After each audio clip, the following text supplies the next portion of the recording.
வற்றாத நீரூற்றை போலவும் ஒரு செழிப்பான தோட்டம், நீர்ப்பாய்ச்சலான தோட்டத்தை போலவும் நீ இருப்பாய்.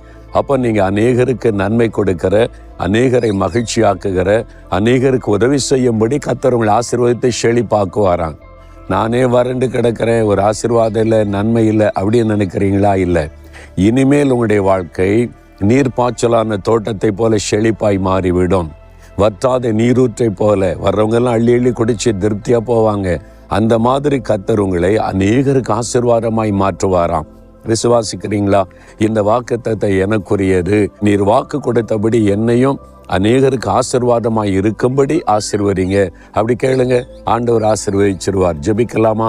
தகப்பனே, நீர்ப்பாய்ச்சலான தோட்டத்தை போலவும் வற்றாத நீரூற்றை போலவும் உம்முடைய பிள்ளைகளை ஆசீர்வதிக்கிற தேவன் என்று வாக்கு கொடுத்தீர். இந்த மகன், இந்த மகளை அப்படியே ஆசீர்வதித்து அநேகருக்கு நன்மை செய்ய, அநேகருக்கு பிரயோஜனமாய் இருக்கும்படி ஆசீர்வதித்து மேன்மைப்படுத்தும். இயேசுவின் நாமத்தில் ஜெபிக்கிறோம் பிதாவே, ஆமேன்.